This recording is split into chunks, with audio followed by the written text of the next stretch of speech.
கடற்தொழில் அமைச்சர் இராமலிங்கம் சந்திரசேகருக்கும் முல்லைத்தீவு மாவட்ட மீனவர்களுக்கும் இடையிலான விசேட கலந்துரையாடல் மாவட்ட செயலக பண்டாரவன்னியன் மாநாட்டு மண்டபத்தில் நேற்று இடம்பெற்றது.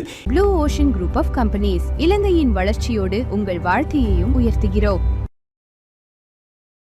இந்த கலந்துரையாடலின் நோக்கம் மற்றும் மாவட்டத்தில் மீனவர்கள் எதிர்நோக்கும் பிரச்சினைகள் தொடர்பிலும் முல்லைத்தீவு மாவட்ட அரசாங்க அதிபர் உமாமகேஸ்வரன் தெளிவுபடுத்தினார். தொடர்ந்து கடற்தொழில் அமைச்சர் மாவட்ட மீனவர்களின் பிரச்சினைகளை கேட்டறிந்து கொண்டார். இதன்போது மீனவர்கள் முல்லைத்தீவு மாவட்டத்தில் தொடர்ச்சியாக சட்டவிரோத மீன்பிடி நடைபெறுவதாகவும் அவற்றை கட்டுப்படுத்த முடியாமல் கடற்தொழில் திணைக்களமும் கடற்படையினரும் அசமந்த போக்காக இருப்பதாகவும் அதிருப்தி வெளியிடப்பட்டது.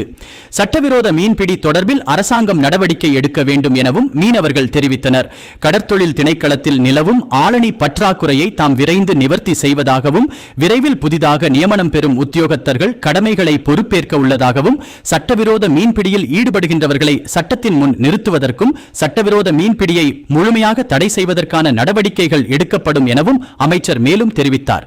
எது எவ்வாறு இருப்பினும் முற்றுமுழுதாக சட்டவிரோத மீன்பிடியை தடை செய்வதற்கு தன்னாலான முழுமையான அதிகாரத்தினை பயன்படுத்தி விரைந்து அவற்றுக்கு நடவடிக்கை எடுப்பதாகவும் மீனவர்களிடம் அமைச்சர் உறுதியளித்தார். சட்டவிரோதமான மீன்பிடியில் ஈடுபடுகின்றார்கள். அதன் காரணமாக இங்கு இருக்கின்ற பெருவாரியான சிறு தொழிலாளர்கள் பாதிக்கப்படுகின்றார்கள்.